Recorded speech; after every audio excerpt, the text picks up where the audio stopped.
का कहना कर्तव्य कर रहा है। मुख्यमंत्री का भाव था, उन्होंने अपने अपने जिलावार कलेक्टरों को, जिलाधिकारियों को कह दिया आप लोग अपने अपने जिला को संभाल लीजिए, नियमावली का पूर्ण रूप से पालन कर लीजिए और आप लोग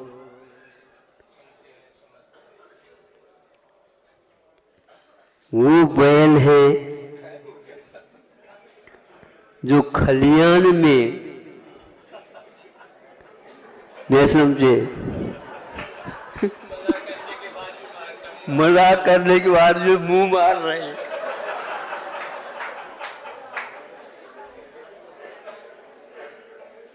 मास्क लगाओ, यही वही ये बात।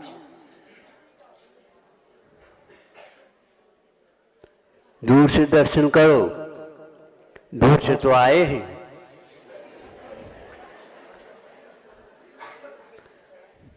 84 लाख यूनिट से आए हैं, वही कितनी बार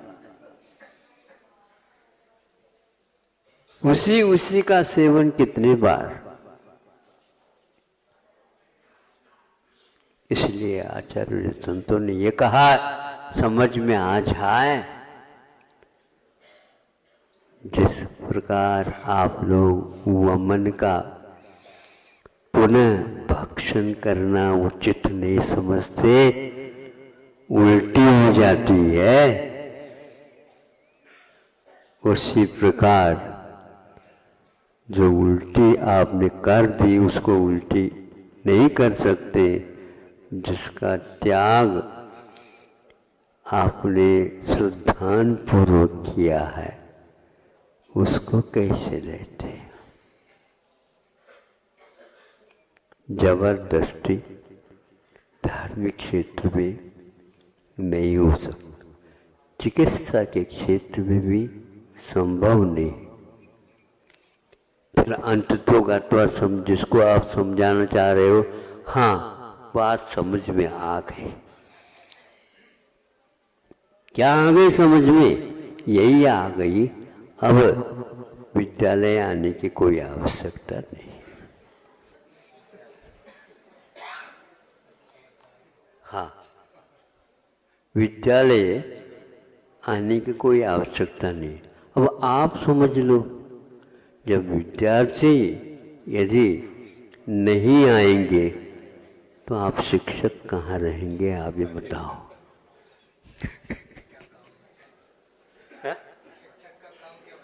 शिक्षक लोग अपनी कुर्सी को, अपनी सीट को, उस डिपार्टमेंट को सुरक्षित रखने में लगे हुए हैं, नहीं तो आएगा कहाँ से।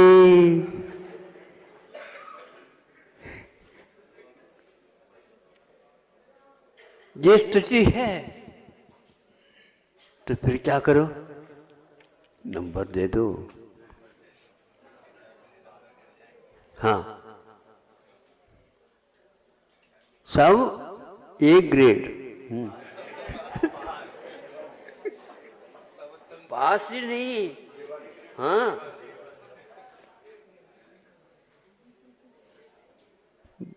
उन बच्चों को कभी भी उससे खुशी नहीं होती जो योग्यता के बिना भी यदि नंबर मिला है मुझे इससे संतुष्टि नहीं होती है। ऐसा ही कुछ शिक्षा तो धार्मिक शिक्षा भी हुआ करती है। दर्शनात् चरणात् ज्ञानात् यस्खलन्ति। दर्शन ज्ञान चारित्र्य भी स्खलित हो सकते होते हैं, तो पूर्व स्थिति पर लाने के लिए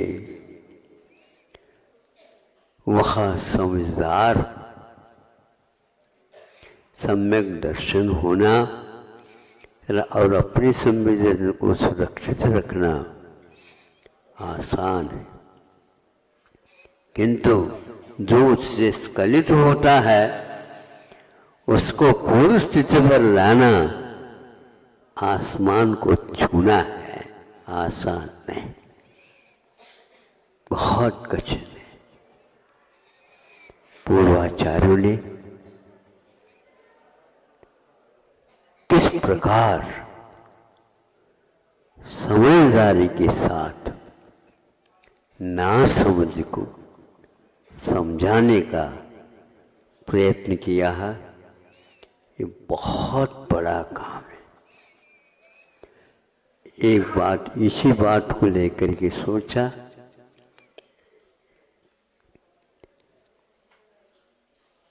गुणी बनाना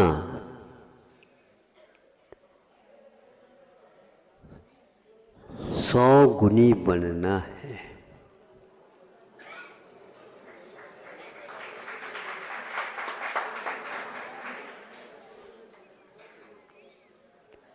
गुणी बनाना 100 गुणी स्वयं को बनना है, तब कहीं जाकर के एक को हम गुणी बना सकते हैं।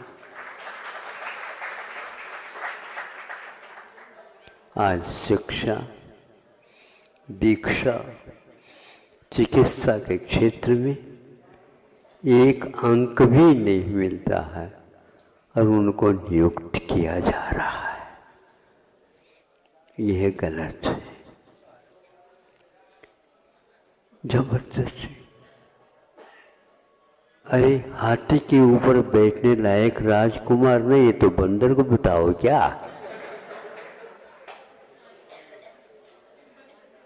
हाँ, हाथी भी समझता होगा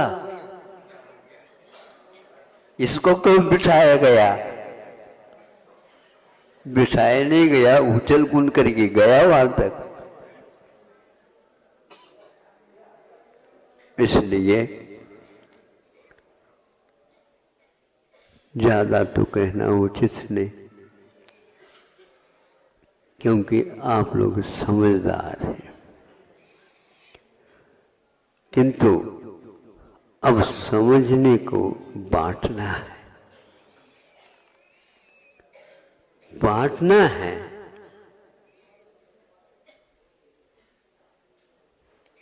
बंटना नहीं, बांटना है। बहुत कठिन होता, बहुत कठिन होता। इसलिए शिक्षा नीति 70 वर्ष के बाद में भी परिवर्तित कराई जा रही है। बार बार मुझे सोचना पड़ता है, जब 70 साल में शिक्षा नीति परिवर्तित नहीं हो पाई, क्यों ऐसा हो रहा? ये एकमात्र हम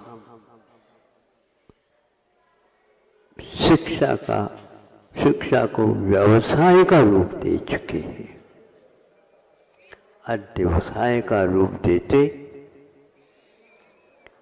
समझने की बात समझते हैं, तो उसके लिए क्या उपाय लगाना चाहिए, उपाय की आवश्यकता है। ये उपाय बहुत महत्वपूर्ण है। कैसे भी हो, वह सामने वाला व्यक्ति समझता नहीं है, लेकिन यदि जैसे आप कहेंगे उसी को हम स्वीकारेंगे, यह यदि आता है तो सम्यक दर्शन होने में देर नहीं लगती। आज्ञा सम्यक दर्शन कहा गया।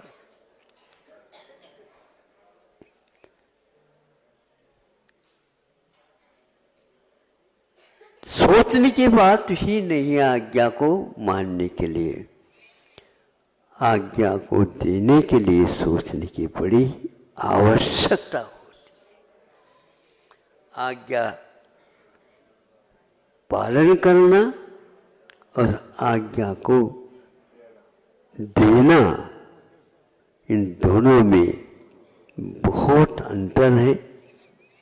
कठिनतम है आज्ञा का देना और आज्ञा स्वीकार करना। गुरु नियोगात, यह अपने आप में बहुत महत्वपूर्ण सूत्र है।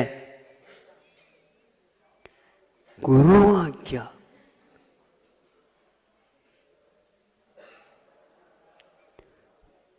मन के अनुकूल,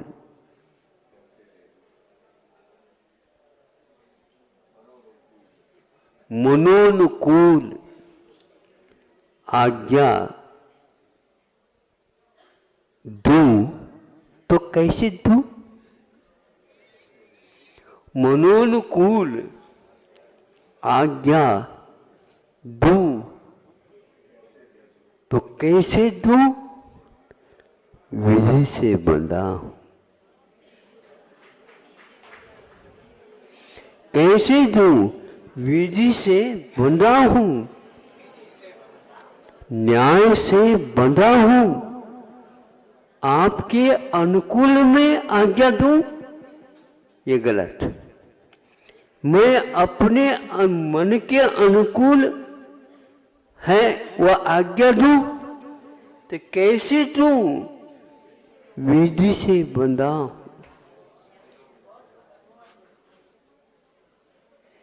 इसलिए गुणी बनाना 100 गुणी बनना है। अहिंसा परमो।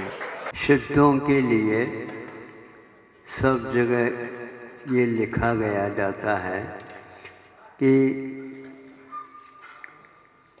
ज्ञान शरीरी त्रिविध कर्ममल वर्जित सिद्ध महंता।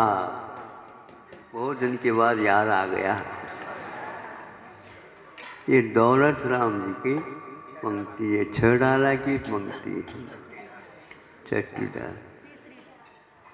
ज्ञान ही जिनका शरीर है और बाकी सब शरीर समाप्त हो गए, तो कैसे हो गए इसको बताया जा रहा। तो कर्म जो है द्रव्य कर्म होते हैं, भाव कर्म होते हैं और शरीर आदि 9 कर्म भी होते हैं। ये 3 प्रकार के मल होते हैं। इनका नाश होना अनिवार्य है। अब देखो, सर्वप्रथम हम घाती कर्मों के नाश करते हैं। उस समय क्षपक राज, श्रवण राज क्या कर रहे हैं? द्वितीय शुक्ल ध्यान को उन्होंने प्रारंभ किया, है ना? द्वितीय शुक्ल ध्यान। तो द्वितीय शुक्ल ध्यान क्या काम करता है? तो 12वें गुणस्थान में मुख्य रूप से उसको वह प्रारंभ करता है। ध्यान में ये तो आप लोगों को ज्ञात है। जो ही ध्यान प्रारंभ कर दिया, आज तक इस प्रकार का ध्यान किया ही नहीं था। आर ध्यान, रौद्र ध्यान अलग है और ये ध्यान अलग है। यह आर ध्यान, रौद्र ध्यान हमेशा संसार के कारण पूरे मोक्ष हेतु, अपरे संसार से हेतु, ये कहा। तो जो ही यह द्वितीय शुक्ल ध्यान प्रारंभ कर देता है, प्रथम समय में ही अपने अवतारिक शरीर में अनंत जो निगूढ़ जीव हैं, उनमें से अनंतवां भाग निकाल करके फेंक देता है। मतलब अपने आप ही वो निष्कासित हो जाते हैं। इस प्रकार यह क्रम अंतर्मुहूर्त में असंख्यात बार ये क्रम रखता है, किंतु ये क्रम में अंतर ये अब आता है, जो पूर्व में उसने अनंत जीवों को निकाला था, उससे अनंत गुना दूसरे समय में निकालता, उससे अनंत गुना तीसरे समय में निकलता। इस प्रकार असंख्यात समय का अर्थ होता है एक प्रकार से असंख्यात प्रदेश जैसे लोकाकाश में है, उतने गुणे वह निकाल देता, तब कहीं जा कर के घाते कर्मों का नाश कर जाता है। निरोध या जीवों का निकाल करके अपने शरीर से बाहर प्रक्रिया क्या है, इसका नाम ध्यान है, तो हिंसा है। आचार्य कहते हैं यह एक प्रकार से क्षाय श्रमिक भाव के पास शरीर का परिणाम ऐसा ही होता है। 12वें गुणस्थान तक क्षय श्रमिक भाव चलता है, फिर इसके उपरांत कवलाहार का नाश भी हो जाता है। भोजन की कोई आवश्यकता अब नहीं रही, और यह शरीर क्या हुआ, त्रिविध कर्मवल। तो कौन सा शरीर का अभाव हो गया, अभाव तो हुआ ही नहीं, जो का त्यों बना है शरीर, नहीं।